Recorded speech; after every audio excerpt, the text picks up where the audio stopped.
दोस्तों स्वागत है आपका अपने YouTube चैनल लक्ष्य केम पॉइंट केमिस्ट्री हब में। अब देखो आज की इस लेक्चर में अपन डिस्कस करेंगे D and F block element. नया चैप्टर है आपके 12th बोर्ड में D and F block element. और यहाँ पर इस वाले लेक्चर में अपन आज यहाँ पर कौन कौन से टॉपिक के बारे में बात करेंगे। डी ब्लॉक है, इनका क्या सामान्य परिचय होता है, मीनिंग इंट्रोडक्शन। और सेकंड देखेंगे यहाँ से कुछ मोस्ट इंपोर्टेंट क्वेश्चन बनते हैं जो आपके आरबीएसई और सीबीएसई बोर्ड एग्जाम में एग्जामिनर डायरेक्ट बोर्ड एग्जाम में पूछता है, तो वो वाले मोस्ट क्वेश्चन अपन डिस्कस करेंगे। अगर अभी तक आपने लक्ष्य केम पॉइंट यूट्यूब चैनल को सब्सक्राइब नहीं कर रखा है तो चैनल को सब्सक्राइब कर दीजिए। जो रेड अक्षर में लिखा हुआ आ रहा है सब्सक्राइब, उस वहां पर क्लिक कीजिए। चैनल को सब्सक्राइब करके बेल आइकन है, घंटी वाला जो आइकन है उसको प्रेस कर दीजिए, जिससे जैसे नया वीडियो अपलोड होता है आपके पास उसकी नोटिफिकेशन आ जाएगी। और ज्यादा से ज्यादा अपने क्लासमेट और फ्रेंड्स के साथ लक्ष्य केमिस्ट्री पॉइंट को, लक्ष्य केम पॉइंट यूट्यूब चैनल को शेयर कीजिए। तो आइए स्टार्ट करते हैं आज का lecture D and F block element. सबसे पहले अपन यहाँ पर ये डिस्कस करेंगे कि जो डी ब्लॉक एलिमेंट अपन किसको बोलेंगे। तो सबसे पहले मैं इसको परिभाषित करता हूँ। नहीं, आपको ध्यान रखना है कि कौन से तत्व होंगे डी ब्लॉक एलिमेंट में। तो हमेशा ध्यान रखना वे तत्व जिनमें अंतिम इलेक्ट्रॉन, नहीं ऐसा कोई भी तत्व होगा जिसके अंदर अंतिम इलेक्ट्रॉन n-1d कक्षक में, या ऐसे तत्व जिनमें अंतिम इलेक्ट्रॉन d कक्षक में प्रवेश करता हो, d कक्षक में प्रवेश करता हो, उसी को आप क्या बोलते हो, डी ब्लॉक एलिमेंट। d कक्षक में प्रवेश करता हो वही क्या कहलाएंगे आपके डी ब्लॉक एलिमेंट, वही डी ब्लॉक के तत्व कहलाते हैं, डी ब्लॉक के तत्व कहलाते हैं। तो पहली बात तो मैंने इसको परिभाषित किया है कि कौन से तत्व होंगे जिसको आप डी ब्लॉक के तत्व बोलेंगे। तो हमेशा ध्यान रखना वे तत्व है जिनमें प्रवेश करने वाला अंतिम इलेक्ट्रॉन डी कक्षक में प्रवेश करता है वही क्या कहलाते हैं, डी ब्लॉक के तत्व कहलाते हैं। अगर अंतिम इलेक्ट्रॉन पी कक्षक में आ रहा है तो पी ब्लॉक के एलिमेंट हो जाएंगे, अंतिम इलेक्ट्रॉन एस कक्षक में आ रहा है तो एस कक्षक के तत्व हो जाएंगे। तो ये तो पहली बात परिभाषा होगी, वे तत्व जिनमें अंतिम इलेक्ट्रॉन डी कक्षक में प्रवेश करता हो वही क्या कहलाते हैं, डी ब्लॉक के तत्व कहलाते हैं। दूसरी बात आती है ये सभी तत्व कैसे। तो हमेशा ध्यान रखना जितने भी डी ब्लॉक के तत्व है सभी जो आपके डी ब्लॉक के तत्व कैसे होती है, धात्विक प्रकृति के होती है। तो सभी डी ब्लॉक के तत्व, सभी डी ब्लॉक के तत्व धात्विक प्रकृति के होते हैं। ये इंपॉर्टेंट बात है, धात्विक प्रकृति के होते हैं। कोई अपवाद नहीं है, डी ब्लॉक में जितने भी तत्व हैं सभी के सभी कौन सी प्रकृति के होते हैं, धात्विक प्रकृति के होते हैं। इन सभी यहाँ पर क्या है, धातु है।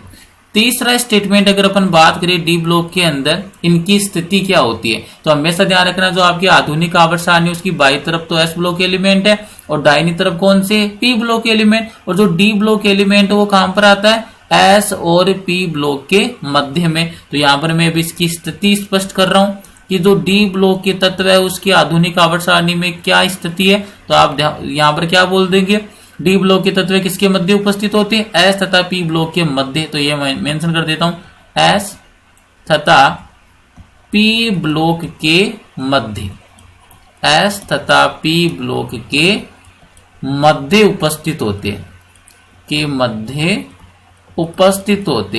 लेकिन एस ब्लॉक बाई तरफ आता है और जो आपका पी ब्लॉक है वो दाई तरफ आता है, और जो डी ब्लॉक है इन दोनों के मध्य में आते। तो मैंने स्थिति स्पष्ट कर दी, एस तथा पी ब्लॉक के मध्य उपस्थित होते। कौन उपस्थित होते, डी ब्लॉक के तत्व। अब अगर अपन बात करें यहाँ की कौन से तो समूह से, कौन से वर्ग से स्टार्ट होते हैं, कौन से वर्ग पर संपन्न फिनिश होते हैं। सेकेंड बात कौन से आवर्त से स्टार्ट हो रहे हैं, कौन से आवर्तक होते हैं। तो ये वाली स्थिति भी आपको आनी चाहिए। अगर मैं बात करूं वर्ग के अंदर तो आपको ध्यान रखना है वर्ग के अंदर तीसरे वर्ग से लेकर, तीसरे वर्ग से लेकर कौन से वर्ग तक होते, 12वें वर्ग तक।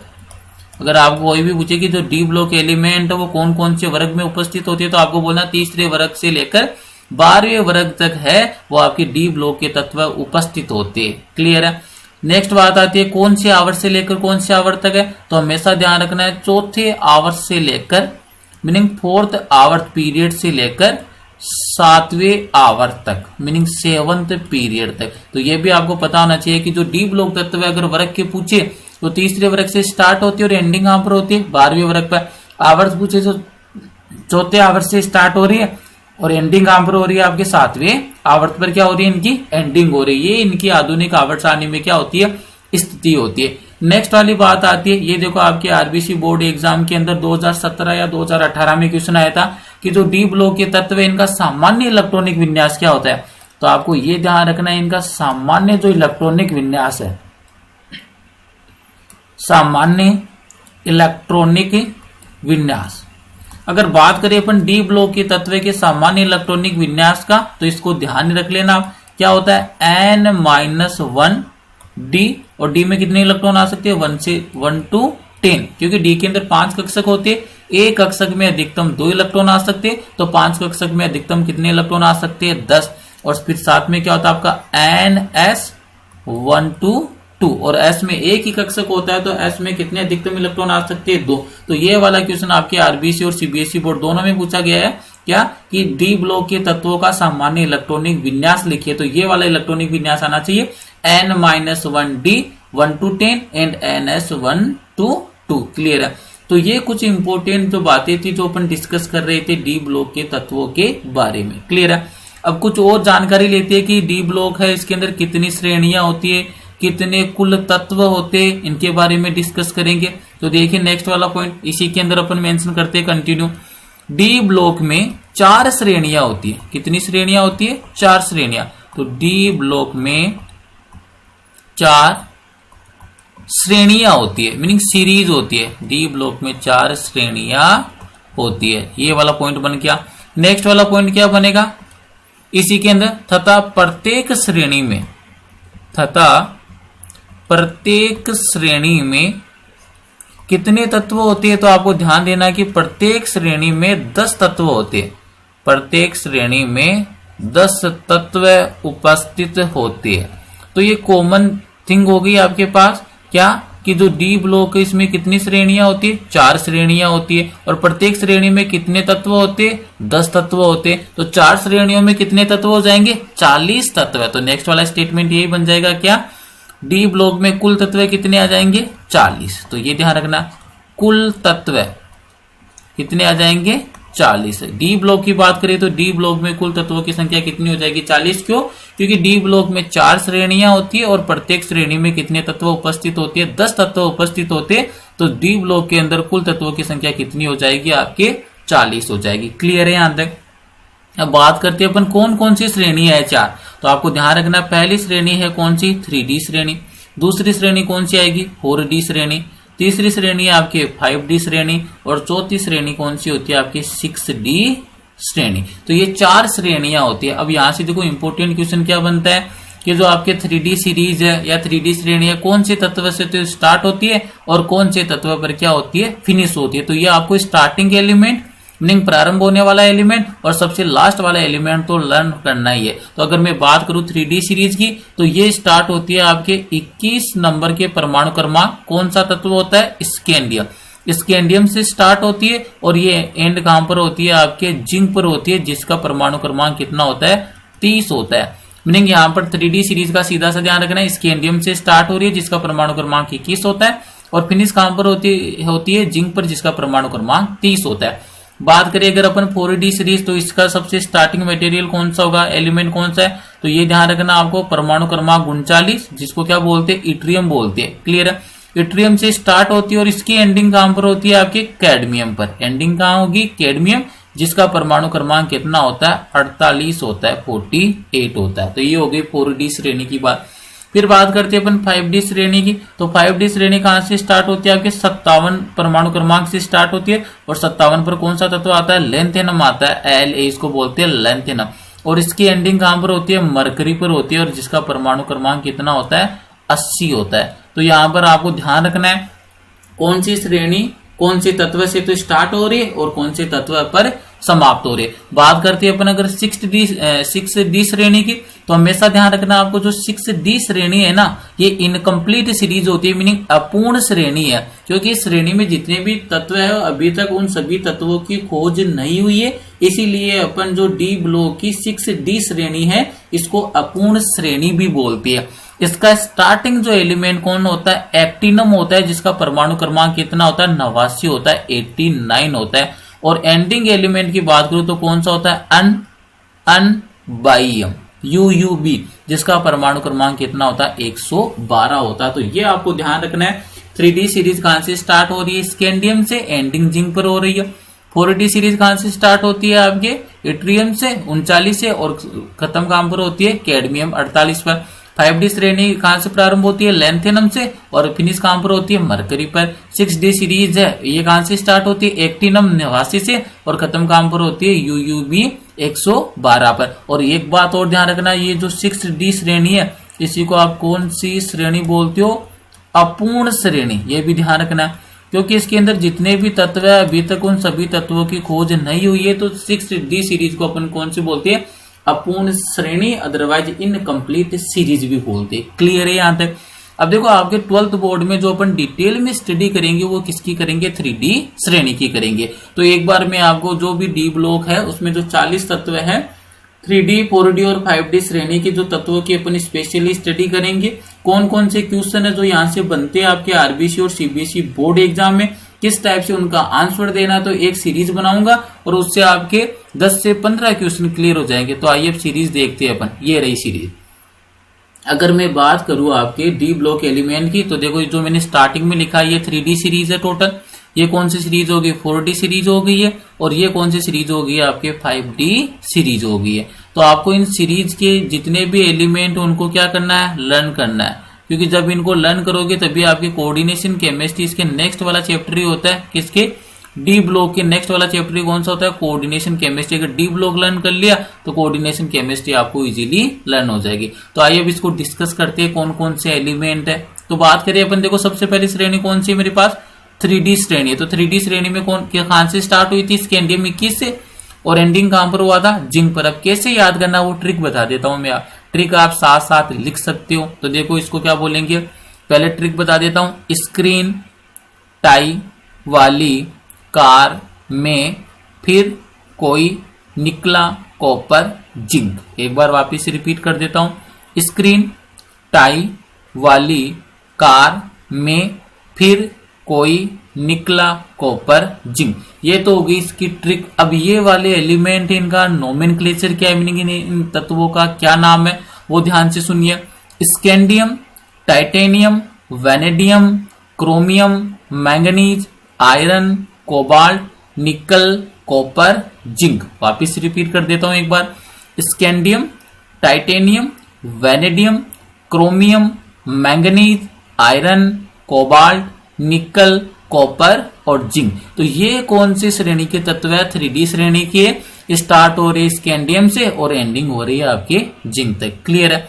बात करते हैं अपन किसकी, 4D श्रेणी, मीनिंग जो 4D श्रेणी इसमें भी कितने तत्व आएंगे, 10 तत्व आएंगे। अब इनको याद करने की क्या ट्रिक है, तो वो ट्रिक लिख लीजिए आप साथ साथ। यो, जिंदगी, नब, मौज, टीके, रूपा, रोड, पर, अर्ज, कर। रिपीट करता हूं वापिस से ट्रिक को, यो, जिंदगी, नब, मौज, टीके, रूपा, रोड, पर, अर्ज, कर। तो ये वाली जो मैंने आपको ट्रिक बताई है, ये वाली ट्रिक कौन सी सीरीज के लिए आपके पास, 4D सीरीज के लिए। अब इन तत्वों का क्या नाम है ये आपको पता होना चाहिए कि जो 4D श्रेणी में जितने भी तत्व आ रहे हैं उनका क्या क्या नाम है। तो इसको बोलते हैं यूट्रियम। क्या बोलते हैं, yttrium, zirconium, niobium, molybdenum, technetium, ruthenium, rhodium, palladium, silver, cadmium. Repeat करता हूं एक बार वापिस इनका नाम।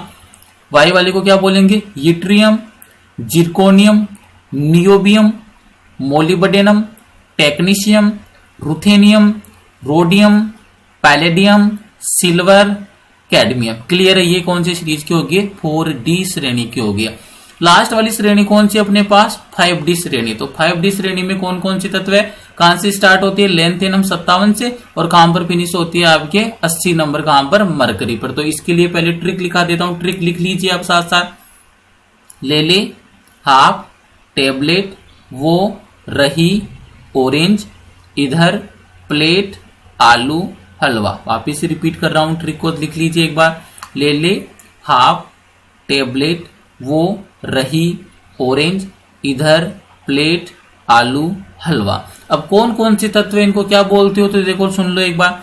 Lanthanum, hafnium, tantalum, tungsten, rhenium, osmium, iridium, platinum, gold और मरकरी। एक बार वापिस से रिपीट कर देता हूं। Lanthanum, hafnium, tantalum, tungsten, rhenium, osmium, iridium, platinum, gold and mercury. Clear है? तो ये आपको सीक्वेंस याद होना चाहिए। मैंने ट्रिक भी बता दिया आपको, ट्रिक के साथ इन तत्व की क्या क्या नोमेनक्लेचर है वो भी मेंशन कर दिए। 3D, 4D और 5D सीरीज ये तो आपको लर्न करनी है। अगर ये लर्न कर लिया तो आगे वाला जो चैप्टर होता है आपके उपसंयोजक रसायन, कोऑर्डिनेशन केमिस्ट्री, 5 मार्क्स का, वो टोटल इसी सीरीज के ऊपर डिपेंड करता है। जब तक आपको ये तीनों सीरीज याद हो जाएगी तब आपके लिए जो उपसंयोजक रसायन है वो बिल्कुल सरल बन जाएगा। अब मैं यहाँ पर देखो इन तीनों सीरीज के तत्वों को याद होने के बाद में कौन कौन से इंपोर्टेंट क्वेश्चन बनते हैं वो डायरेक्ट सोल्व करता हूं। देखो यहाँ पर मैंने वापिस से मेंशन कर दिया। ये वाली तो कौन सी सीरीज थी आपके पास, 3D सीरीज थी। ये वाली कौन सी सीरीज थी, 4D सीरीज। और ये वाली कौन सी सीरीज है, 5D श्रेणी है। अब यहाँ से इंपोर्टेंट क्या क्या क्वेश्चन बनते हैं उनको अपन 1 बाय 1 डिस्कस करते। तो आइए सबसे पहले यहाँ से क्वेश्चन बनेगा जो स्कैंडियम। अब मैं गोले बनाकर इनकी क्वेश्चन लिख रहा हूं, तो आपको ध्यान रखना जो स्कैंडियम है ये क्या करता है, केवल +3 ऑक्सीकरण अवस्था, O.S है, इसका मतलब क्या है, ऑक्सीकरण अवस्था। तो +3 ऑक्सीकरण अवस्था प्रदर्शित करता है, लेकिन कौन सी, ये केवल, मीनिंग इससे ज्यादा ऑक्सीकरण अवस्था प्रदर्शित नहीं करता। तो क्वेश्चन कैसे बनेगा आपके यहाँ पर, 3D श्रेणी का कौन सा तत्व है जो केवल +3 ऑक्सीकरण अवस्था प्रदर्शित करता है, तो वो कौन सा होगा, स्कैंडियम होगा। ध्यान रखना इस बात को, कौन सा होगा, स्कैंडियम होगा, केवल +3 ऑक्सीकरण अवस्था प्रदर्शित करता है। दूसरी बात करें अगर अपन किसकी, जिंक की, 3D श्रेणी का ऐसा कौन सा तत्व है जो केवल +2 ऑक्सीकरण अवस्था प्रदर्शित करता है, तो वहां पर आपको ध्यान रखना जिंक की आपके पास केवल ऐसा तत्व है जो कौन सी ऑक्सीकरण अवस्था प्रदर्शित करेगा, +2 ऑक्सीकरण अवस्था। तो ये ध्यान रखना है, 3D श्रेणी का स्कैंडियम है वो केवल +3 ऑक्सीकरण अवस्था प्रदर्शित करता है। 3D श्रेणी का जो जिंक है वो केवल कौन सी प्रदर्शित करेगा, +2 ऑक्सीकरण अवस्था प्रदर्शित करता है। नेक्स्ट वाला पॉइंट यहां से बनता है मैंगनीज। ये जो 25 नंबर का तत्व है कौन सा है आपके, मैंगनीज। तो इसका ध्यान रखना है, 3D श्रेणी में अधिकतम ऑक्सीकरण अवस्था, ये ध्यान रखना क्या पॉइंट बन जाएगा, 3D श्रेणी में अधिकतम ऑक्सीकरण अवस्था, 3D श्रेणी में अधिकतम ऑक्सीकरण अवस्था। अगर 3D श्रेणी में कोई भी अधिकतम ऑक्सीकरण अवस्था दर्शाता है तो वो कौन है, मैंगनीज है। और कितनी प्रदर्शित करता है, +7। तो ये भी ध्यान रखना है। +3 कौन करेगा, केवल स्कैंडियम। +2 कौन करेगा 3D सीरीज में, केवल जिंक। और सबसे अधिकतम ऑक्सीकरण अवस्था कौन प्रदर्शित करेगा, मैंगनीज। और कितनी प्रदर्शित करेगा, +7 प्रदर्शित करेगा। क्लियर है यहाँ पर। नेक्स्ट वाला जो क्वेश्चन बनता है अपने पास, ये बनेगा कौन सा वाला, टेक्नीशियम वाला। यहाँ पर ये TC है, क्लियर है, कौन सा है, टेक्नीशियम। ध्यान रखना ये जो टेक्नीशियम है ना, TC है यहाँ पर। तो ये ध्यान रखना, ये एक वाला क्या होता है आपके, कृत्रिम तत्व होता है। जितने भी D ब्लॉक के तत्व है वो सभी क्या होते हैं, प्राकृतिक होते। लेकिन एकमात्र ऐसा तत्व है जो मनुष्य के द्वारा बनाया गया है, जिसको आप कृत्रिम तत्व बोल सकते हो, अदरवाइज आर्टिफिशियल तत्व बोल सकते हो। वो वाला तत्व कौन सा है, टेक्नीशियम है। TC है वो क्या है, कृत्रिम तत्व है। क्लियर है। नेक्स्ट वाला अगर अपने यहां से क्वेश्चन और बनाते तो देखो ये वाला बनता है कौन सा, ये रहा आपका निकल, प्लेटिनम और पैलेडियम। मीनिंग ये तीनों एलिमेंट, निकल भी आ जाएगा, प्लेटिनम भी आएगा और साथ में कौन आएगा, पैलेडियम आएगा। तीनों का उपयोग किसमें करते हैं अपन, उत्प्रेरकीय हाइड्रोजनीकरण में। तो आपको ये ध्यान देना है, यहाँ पर तीनों ही तत्व का उपयोग किसमें करते हैं अपन, उत्प्रेरकीय हाइड्रोजनीकरण में, उत्प्रेरकीय हाइड्रोजनीकरण में। तो क्वेश्चन कैसे बनता है डायरेक्ट, ऐसे कौन से D ब्लॉक के तत्व है जिनका उपयोग उत्प्रेरकीय हाइड्रोजनीकरण में किया जाता है, तो कौन से तत्व है, निकल है, पैलेडियम और प्लेटिनम है। क्लियर है। नेक्स्ट वाला क्वेश्चन क्या बनेगा, ये देखिए। नेक्स्ट वाला क्वेश्चन आपके ये बनेगा जिसके अंदर डायरेक्ट आपसे क्या पूछेगा, ऐसे कौन से तत्व है जिनको अपन सिक्का धातु बोलते हैं। तो देखो पुराने जमाने में ये कौन कौन से तत्व है, कॉपर, सिल्वर और गोल्ड, तीनों तत्व ये वाले। कॉपर, सिल्वर और गोल्ड, इनको अपन क्या बोलते हैं? सिक्का धातु बोलते हैं। इनको क्या बोलते हैं? सिक्का धातु। तो डायरेक्ट क्वेश्चन बनेगा क्या, डी ब्लॉक के कौन कौन से तत्व है जिनको अपन सिक्का धातु बोलते हैं? मीनिंग पुराने समय में इनके सिक्के बनाए जाते थे, तो कौन कौन से तत्व आएंगे? कॉपर, सिल्वर और गोल्ड, इन्हीं को अपन क्या बोलते हैं? सिक्का धातु बोलते हैं। नेक्स्ट वाला क्वेश्चन यहां से बनेगा, देखो क्या, ऐसे कौन से तत्व है जिनको अपन वाष्पशील धातु बोलते हैं? तो ये ध्यान रखना। अब देखो इस वाले के अंदर में तीनों को मेंशन कर रहा हूं, जिंक भी आएगा, कैडमियम भी आएगा और कौन सा आ गया? मरकरी। इन तीनों को यहां पर ले रहा हूं। केवल +2 ऑक्सीकरण अवस्था ये तीनों ही प्रदर्शित करते हैं, जिंक, कैडमियम और मरकरी।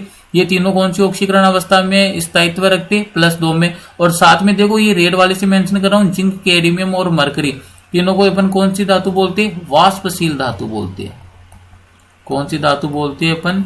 वाष्पशील धातु। इसका मतलब क्या है, इनको थोड़ा सा तापमान देते क्या हो जाएंगे? ये वाष्प में परिवर्तित हो जाएंगे, इसीलिए इसको क्या बोल दिया? वाष्पशील धातु बोल दिया। क्लियर है? नेक्स्ट वाला क्वेश्चन देखो यहां से बनेगा, क्या बनेगा नेक्स्ट वाला क्वेश्चन? तो ध्यान से सुनना, रुथेनियम और ओस्मियम से, ये लीजिए मैं दोनों को हिंट कर रहा हूं, रुथेनियम और ओस्मियम, दोनों के लिए क्या ध्यान रखना है? एंटायर पीरियोडिक टेबल में, मीनिंग अगर आप बात करते हो पूरी आवर्त सारणी की, ठीक है, तो संपूर्ण आवर्त सारणी में सबसे ज्यादा ऑक्सीकरण अवस्था प्रदर्शित कौन करते हैं? रुथेनियम और ओस्मियम। तो यहां से यही सवाल बन जाएगा, संपूर्ण आवर्त सारणी में, या फिर ऐसे बोल सकता हूं मैं, आधुनिक आवर्त सारणी में। एमपीटी का मीनिंग क्या है? मॉडर्न पीरियोडिक टेबल, मीनिंग आधुनिक आवर्त सारणी में। तो क्या बन जाएगा? संपूर्ण आवर्त सारणी में अधिकतम ऑक्सीकरण अवस्था में, अधिकतम ऑक्सीकरण अवस्था ये प्रदर्शित करते हैं कौन कौन से? रुथेनियम और ओस्मियम। कितनी करते हैं ये ध्यान रखना है? +8 करते हैं, +8। तो ये क्वेश्चन बन जाएगा, संपूर्ण आवर्त सारणी में सबसे अधिकतम ऑक्सीकरण अवस्था किसकी होती है? रुथेनियम और ओस्मियम की। कितनी होती है? +8। 3D श्रेणी के लिए पूछेगा तो फिर किसका नाम लेंगे? मैंगनीज की। कितनी होती है? +7 होती है। क्लियर है? नेक्स्ट वाला क्वेश्चन और यहां से देखो क्या जनरेट कर सकती है, तो प्राकृतिक चुंबक होता है, प्राकृतिक चुंबक, जैसे मैं आगे मेंशन कर रहा हूं, देखो प्राकृतिक चुंबक में किसका यूज लेते हैं? तो ये ध्यान रखना आपको। अगर बात करते हैं अपन किसकी? प्राकृतिक चुंबक की, ये आपके फिजिक्स में भी आ जाएगा, प्राकृतिक चुंबक, जिसको अपन मैग्नेटोन बोलते हैं। तो प्राकृतिक चुंबक में कौन कौन से तत्व आते हैं ध्यान रखना आपको? आयरन आता है, कोबाल्ट आता है और साथ में निकल। ये तीनों तत्व किसमें उपस्थित होते हैं? प्राकृतिक चुंबक में। ये वाली तत्व कौन से? आयरन, कोबाल्ट और निकल, तीनों तत्व किसमें उपस्थित होते हैं? आपके प्राकृतिक चुंबक में उपस्थित होते हैं। फिर अगर यहां से देखो एक इंपोर्टेंट क्वेश्चन बना रहा हूं मैं, इसको ध्यान से सुनना है क्योंकि बड़ा ही इंपोर्टेंट क्वेश्चन बनता है यहां से। ये लीजिए तीनों एलिमेंट कौन से? क्रोमियम, मोलिब्डेनम और साथ में कौन सा आपका? टंगस्टन। ये तीनों एलिमेंट की बात कर रहा हूं मैं, क्रोमियम हो गया, मोलिब्डेनम हो गया और कौन सा हो गया? टंगस्टन। ये तीनों एलिमेंट में क्या होता है? अधिकतम संख्या में अयुग्मित इलेक्ट्रॉन होते हैं। रिप्रेजेंट करता हूं मैं इसको, अधिकतम संख्या में अयुग्मित इलेक्ट्रॉन। तो ये देखो यहां पर मैं मेंशन कर रहा हूं, इन तीनों तत्वों के लिए स्पेशली क्या? अधिकतम संख्या में अयुग्मित इलेक्ट्रॉन, अधिकतम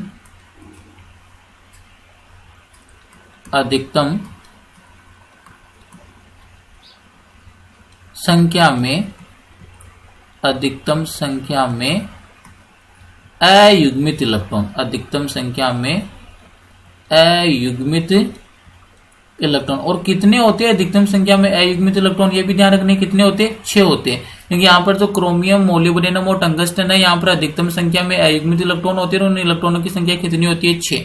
अब हमेशा ध्यान रखना कि जब भी अधिकतम संख्या में अयुग्मित इलेक्ट्रॉन आ जाती है ना, वहां पर क्या बनता है? धात्विक बंध भी क्या बनता है? प्रबल बनता है, मजबूत बनता है। तो यहाँ पर नेक्स्ट वाला पॉइंट अपना यही हो जाएगा, अगर अधिकतम संख्या में अयुग्मित इलेक्ट्रॉन है तो यहाँ पर क्या बनेगा? प्रबल धात्विक बंध बनेगा, प्रबल धात्विक बंध बनेगा। और आपको आसानी से पता है कि जब भी बंध क्या बन जाता है? मजबूत बन जाता है, प्रबल बन जाता है, तो उसका कवतनांक और गलनांक क्या होता है? अधिकतम होता है। तो यहाँ पर नेक्स्ट वाले पॉइंट में अपन क्या बोल देंगे?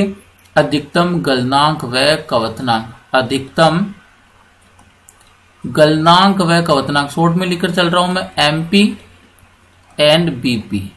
बीपी का मीनिंग तो हो गया बॉइलिंग पॉइंट मीनिंग कवतनांक, और एमपी का मीनिंग हो गया मेल्टिंग पॉइंट मीनिंग गलनांक। तो आपको हमेशा ध्यान रखना है कि जो डी ब्लॉक में कौन से ऐसे तत्व है जिनके अंदर अधिकतम संख्या में अयुग्मित इलेक्ट्रॉन होते हैं, तो कौन से, क्रोमियम, मोलिब्डेनम और टंगस्टन।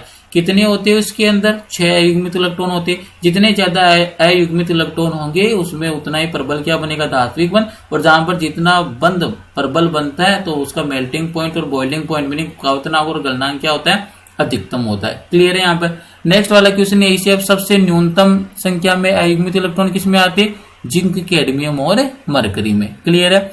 तो यहां पर देखो इसको वाष्पशील धातु बोला है, तो यहीं पर मैं पॉइंट मेंशन कर देता हूं तीनों के लिए, जिंक, कैडमियम और मरकरी, इन तीनों के लिए इनमें क्या होता है आगे मेंशन कर देता हूं जिससे आपको इजीली पता रहेगा। ये देखिए नेक्स्ट वाले पॉइंट में क्या आ जाएगा, न्यूनतम संख्या में अयुग्मित इलेक्ट्रॉन, ये ध्यान रखना आपको, न्यूनतम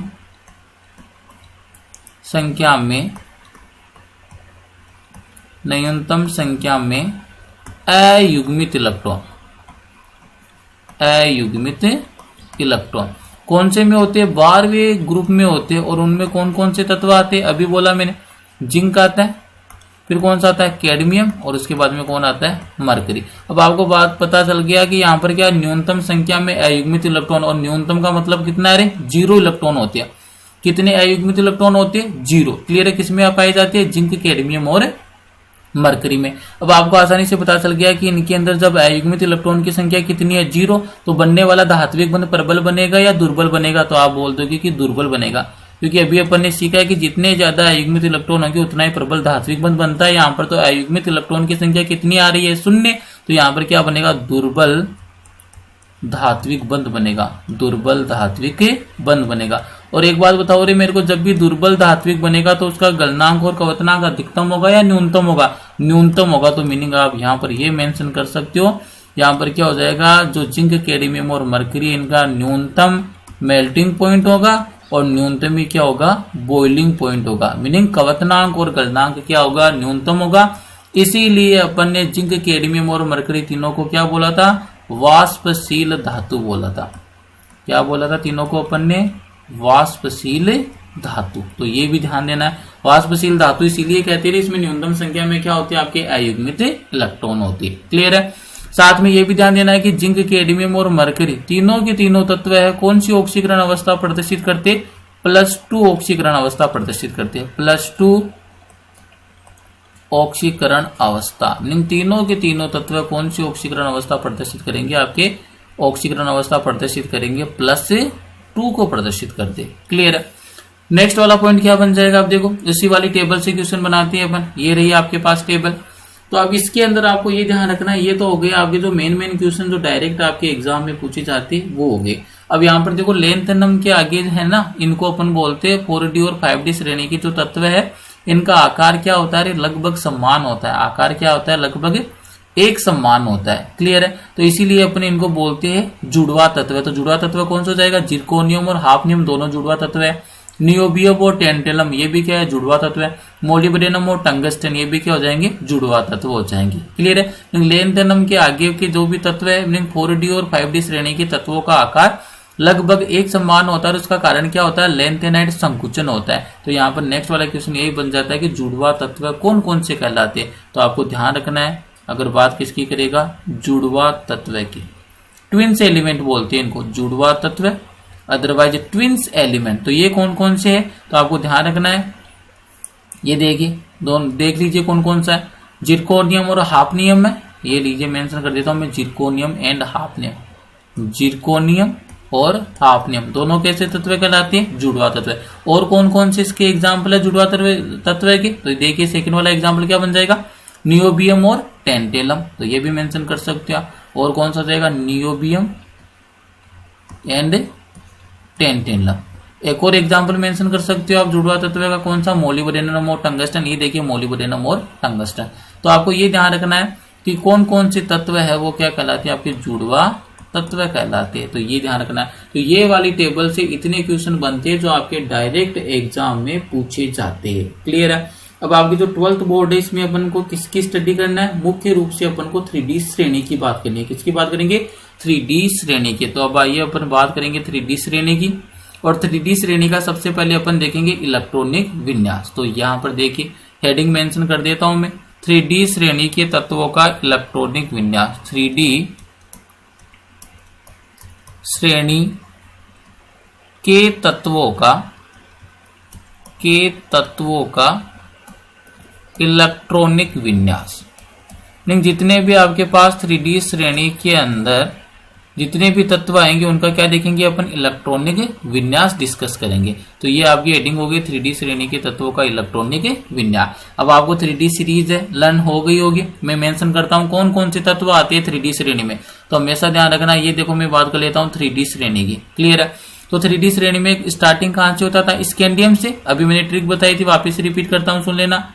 स्किन टाइप वाली कार में फिर कोई निकला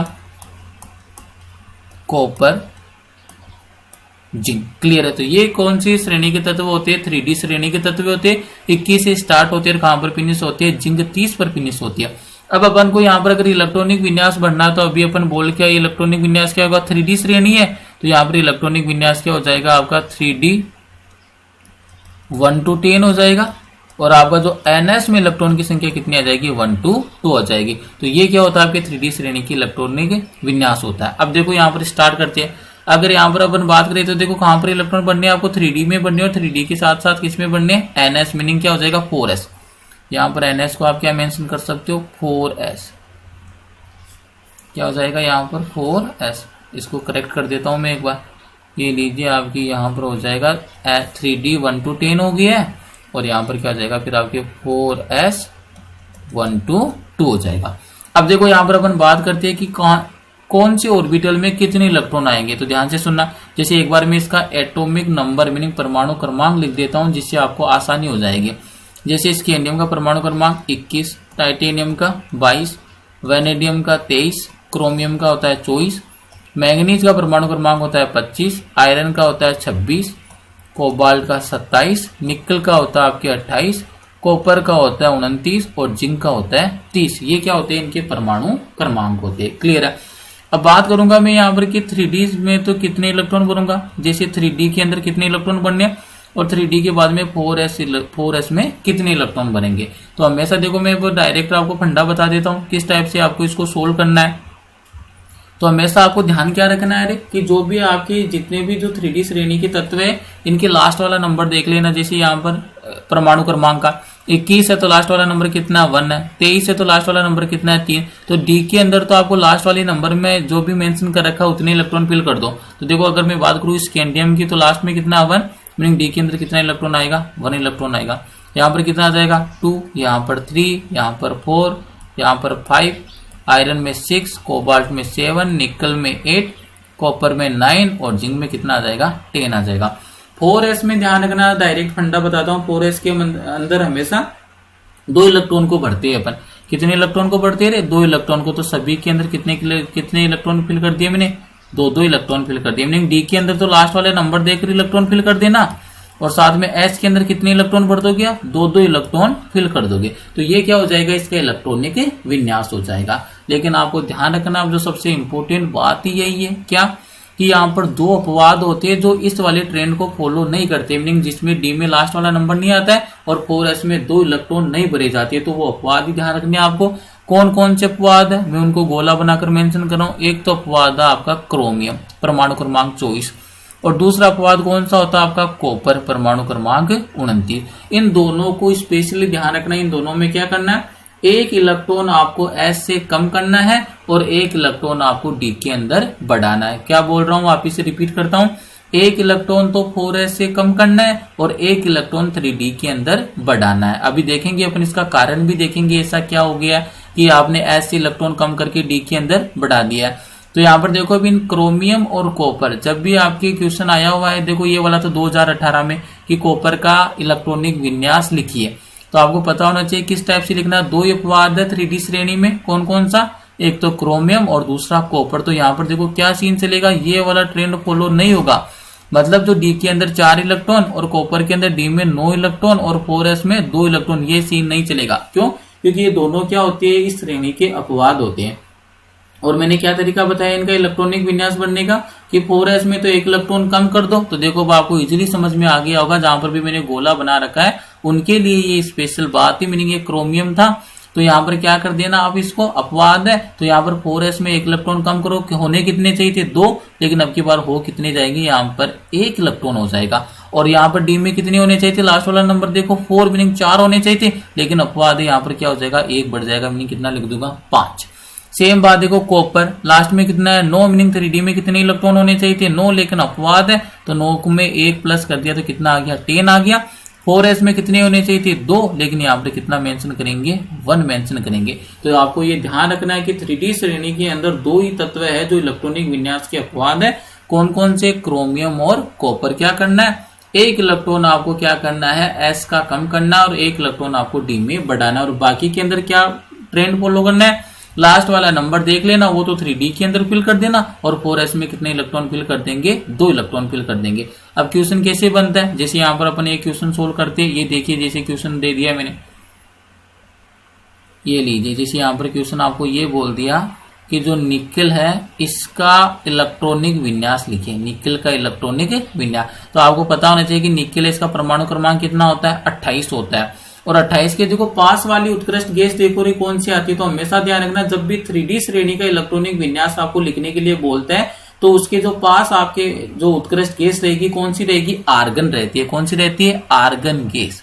तो यहाँ पर मैं सबसे पहले तो किसको लिखूंगा, आर्गन गैस को लिखूंगा। क्यों, क्योंकि आर्गन है कितने नंबर पर आता है, परमाणु क्रमांक 18 होता है। अब अपन को कितने इलेक्ट्रॉन बनने हैं, टोटल 28।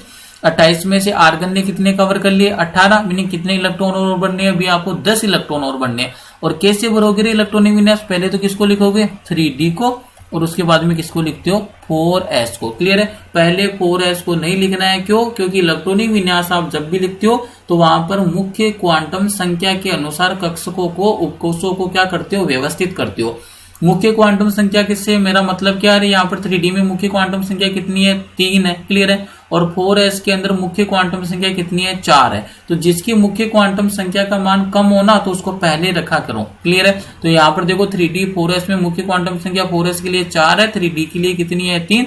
तो पहले कौन आएगा, जिसके लिए मुख्य क्वांटम संख्या का मान कम है, किसके लिए कम है 3d के लिए। तो इसलिए मैंने आर्गन के जस्ट बाद में किसको रखा है 3d, और उसके बाद में किसको रखा है 4s को। क्लियर है, आर्गन तक कितने इलेक्ट्रॉन अपने भर दिए, पहले 18 इलेक्ट्रॉन। क्यों, क्योंकि आर्गन का परमाणु क्रमांक कितना होता है 18 होता है। अब कितने इलेक्ट्रॉन और चाहिए अपन को 10 इलेक्ट्रॉन, तभी तो कितने इलेक्ट्रॉन होंगे 18 और 10 28 होंगे। और मैंने डायरेक्ट फंडा क्या बता रखा है आपको, लास्ट वाला नंबर देख लो कितना आ रहा है 8, मतलब यहाँ पर 3d में कितने इलेक्ट्रॉन भर दूंगा 8 इलेक्ट्रॉन, और 4s में कितने इलेक्ट्रॉन भर दूंगा 2 इलेक्ट्रॉन। बस आपको तो ये ध्यान रखना है कि कहीं अपवाद वाला तो नहीं है। क्लियर है, ये जरूर ध्यान रखना। दूसरा क्वेश्चन एक और अपन सोल्व कर लेते हैं इसे। ये लीजिए, अब की बार आपको ये बोल दिया क्वेश्चन के अंदर किसका इलेक्ट्रॉनिक विन्यास बनना, आपको निकल +3 का आयनिक फॉर्म में दे दिया। तो हमेशा ध्यान रखना है आपको क्या, कि आयन कब बनेगा, जब भी धनायन बना रहा है, तो मीनिंग जो भी उसके ऊपर आवेश आ रहा है उतने इलेक्ट्रॉन क्या किए उसने हटाए। ये बात हमेशा ध्यान रखना है। किसी भी परमाणु या तत्व पर जितना धनायन रहता है ना, जितना धनावेश रहता है, उसका मतलब क्या, उसने उतने इलेक्ट्रॉन को क्या कर दिए, हटा दिए।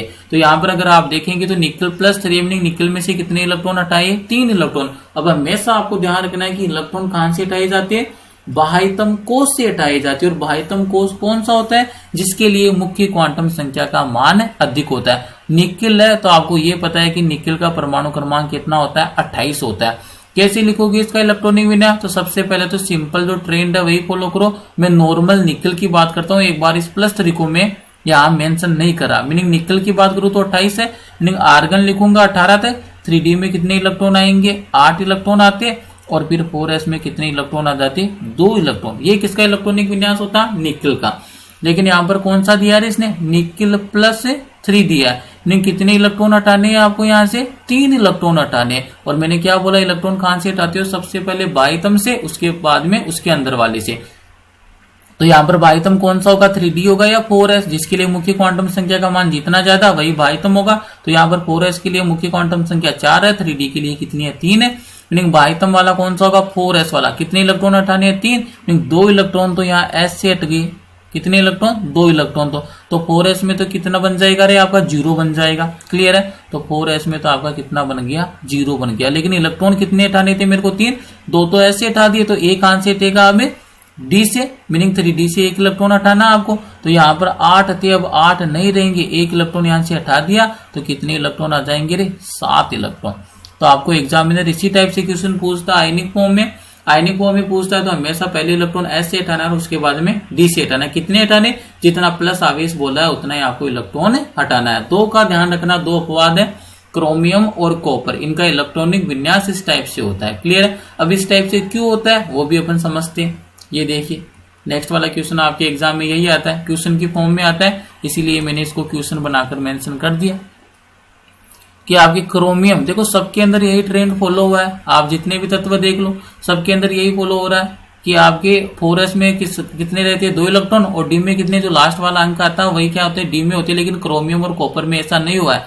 क्रोमियम में तो 4 की जगह कितना आ गया? 5, और कॉपर में 9 की जगह 3D में कितना आ गया? 10 इलेक्ट्रॉन आ गया। तो इसका कारण पूछता है। तो कारण देखो इसका सीधा सा मैं आपको समझाने की कोशिश करता हूं। ये देखो सबसे पहले तो आपको ये ध्यान रखना है यहाँ पर क्या, कि जो भी आपके पास ये जो उपकोष है, जैसे मैं बात करूं डी उपकोष की, तो ध्यान रखना 3D की बात करता हूं।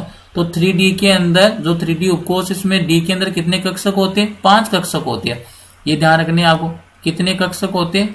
5 कक्षक उपस्थित होते हैं डी के अंदर। 5 कक्षक होते हैं किसमें? डी उपकोष के अंदर। तो 5 कक्षक है, और एक कक्षक में अधिकतम इलेक्ट्रॉन कितने आते हैं? 2 इलेक्ट्रॉन। ये बात ध्यान रखनी है। एक कक्षक में मेंशन कर देता हूं मैं, एक कक्षक में अधिकतम इलेक्ट्रॉन, एक कक्षक में अधिकतम इलेक्ट्रॉन, मीनिंग एक कक्षक में कितने अधिकतम इलेक्ट्रॉन आ सकते हैं? तो हमेशा आपको ध्यान रखना है कितने इलेक्ट्रॉन आ सकते हैं? 2 इलेक्ट्रॉन आ सकते हैं। तो डी की बात करूं तो डी कक्षक में अधिकतम इलेक्ट्रॉन कितने आ जाएंगे? तो ये देखिए डी कक्षकों में अधिकतम इलेक्ट्रॉन, डी कक्षकों में अधिकतम इलेक्ट्रॉन। तो आपको इजीली पता है कि एक कक्षक में अधिकतम कितना इलेक्ट्रॉन आ सकता है? 2। और डी के अंदर कितने कक्षक होते हैं? 5। तो 5 को किससे गुणा कर दो? 2 से। तो अधिकतम इलेक्ट्रॉनों की संख्या कितनी आ जाएगी? 10 आ जाएगी, 10 आ जाएगी। क्लियर है? क्यों? क्योंकि डी के अंदर कितने कक्षक होते हैं? डी उपकोष में कितने कक्षक होते हैं? 5 कक्षक होते हैं। एक में अधिकतम इलेक्ट्रॉन आते हैं 2, तो 5 में कितने आ जाएंगे? 10 आ जाएंगे। क्लियर है? तो आपको यहाँ पर ये देखने को मिल गया होगा कि यहाँ पर क्रोमियम और कॉपर में क्या हो रहा है? 3D में क्या आ जाएगा? 5, और 3D में कॉपर वाले केस में क्या आ जाएगा? 10। तो मीनिंग यह क्या हो गया? ये तो पूर्ण पूरी तो हो गया, क्योंकि 10 ही इलेक्ट्रॉन आ सकते हैं। 10 ही बढ़ दिए तो कॉपर में तो कौन सा इलेक्ट्रॉनिक विन्यास आ जाएगा? पूर्ण पूरी। और क्रोमियम में कितने इलेक्ट्रॉन भर रहे हैं? 5, मीनिंग अधिकतम 10, और 10 से आधे हो रहे, मीनिंग ये क्या हो गया? अर्धपूरित हो गया। मीनिंग क्रोमियम के अंदर तो अर्धपूरित इलेक्ट्रॉनिक विन्यास प्राप्त हो रहा है, और कॉपर में कौन सा हो रहा है? पूर्ण पूरित हो रहा है। हमेशा आपको ध्यान रखना है अर्धपूरित और पूर्ण पूरित का स्थायित्व क्या होता है? अधिक होता है। तो आइए देखो क्वेश्चन को सोल्व करते हैं, आंसर देते हैं इसका। क्रोमियम की बात की तो क्रोमियम में क्या आया? 3D5 और 4s1 आया। कॉपर में क्या आया? 3D10 और 4s1, मीनिंग एक इलेक्ट्रॉन एस वाला कहां पे आ गया? डी में आ गया। क्रोमियम में भी आया और कॉपर में भी आया। ठीक है? के अतिरिक्त अन्य सभी तत्वों के चतुर्थ कोष, मीनिंग 4s कक्षक में 2 इलेक्ट्रॉन होते हैं, लेकिन क्रोमियम और कॉपर में केवल कितना इलेक्ट्रॉन होता है? 1 इलेक्ट्रॉन होता है। इस विषमता का कारण क्या है? तो कारण 2 कारण है, दोनों आते हैं। देखो आपके डायरेक्ट एग्जाम में क्वेश्चन आता है तो आपको ये दोनों कारक लिखकर आने हैं। तो देखो पहले तो खुद समझो इस बात को, हो क्या रहा है यहाँ पर? 4s से 1 इलेक्ट्रॉन कहां पर आ गया था? 3D में। मतलब कब आएगा रे? जब इन 4s और 3D उपकोष के मध्य ऊर्जा का जो अंतराल है वो क्या होगा? कम होगा। जब ऊर्जा अंतराल कम होगा तभी तो s वाला इलेक्ट्रॉन कहां पर चला जाएगा? 3D में चला जाएगा। तो पहला कारण तो ये हो गया। दूसरा कारण क्या बोल देंगे? क्रोमियम में क्या बन गया? जैसे 1 इलेक्ट्रॉन यहाँ से डी में आया तो D5 बन गया। कॉपर में क्या बना? जैसे एस वाला इलेक्ट्रॉन इसमें आया तो 3D10 बन गया, मीनिंग यहाँ पर पूर्ण पूरित बन गया, और यहाँ पर क्या बन गया? अर्धपूरित बन गया। और आप जानते हैं अर्धपूरित और पूर्ण पूरित का स्थायित्व क्या होता है? अधिक होता है। तो देखो कारण देखो इसके क्या क्या है। अर्धपूरित और पूर्ण पूरित भरे उपकोषों का स्थायित्व अन्य विन्यासों की अपेक्षा अधिक होता है। लेकिन आपको कहीं पर भी इलेक्ट्रॉनिक विन्यास में अर्धपूरित और पूर्ण पूरित इलेक्ट्रॉनिक विन्यास मिल जाता है तो उसका स्थायित्व अधिक होता है। तो यही हो रहा है, क्रोमियम में तो अर्धपूरित हो रहा है और कॉपर में क्या हो रहा है? पूर्ण पूरित हो रहा है। तो इसलिए एक इलेक्ट्रॉन एस वाला काम में आ गया, डी में आ गया। सेकंड कारण देखो, 3D तथा 4s उपकोषों की ऊर्जा में अल्प अंतर होता है। अरे s वाला इलेक्ट्रॉन d में तभी जाएगा जब 3d उपकोष और 4s उपकोष के मध्य ऊर्जा अंतराल क्या होगा, न्यूनतम होगा। क्लियर है। तो सेकंड वाला कारण ये बोला है 3d तथा 4s उपकोषों की ऊर्जा में अल्प अंतर होता है। ये पहला क्वेश्चन हो गया। क्लियर है। नेक्स्ट वाला क्वेश्चन भी बड़ा इंपॉर्टेंट है, इसी को भी मैं क्वेश्चन की फॉर्म में लेकर आया हूं आपके लिए। डायरेक्ट क्वेश्चन आता है आपके, संक्रमण तत्व को परिभाषित कीजिए और जिंक कैडमियम मरकरी संक्रमण तत्व नहीं है, कारण दीजिए। रिपीट करता हूं, संक्रमण तत्वों को परिभाषित कीजिए और दूसरा क्वेश्चन क्या बोल देता है, जिंक कैडमियम मरकरी को संक्रमण तत्व नहीं है या इसको संक्रमण तत्व नहीं बोलते, कारण दीजिए। तो पहले परिभाषा देखिए, संक्रमण तत्व किसको बोलते हैं। वे तत्व संक्रमण तत्व कहलाते हैं जिनके परमाणु अथवा आयन के इलेक्ट्रॉनिक विन्यास में डी कक्षक अपूर्ण हो। मतलब क्या है, सीधा सा ध्यान रखना है, ऐसा कोई भी तत्व है जिसकी या तो परमाणु अवस्था कह दो अदरवाइज आयन की अवस्था कह दो, अगर इनके इलेक्ट्रॉनिक विन्यास में डी कक्षक में एक भी इलेक्ट्रॉन अयुग्मित नहीं आता है तो भैया फिर वो कभी भी आपके संक्रमण तत्व नहीं होगा। मतलब संक्रमण तत्व होने के लिए डी कक्षक में अयुग्मित इलेक्ट्रॉन होना चाहिए। क्लियर है।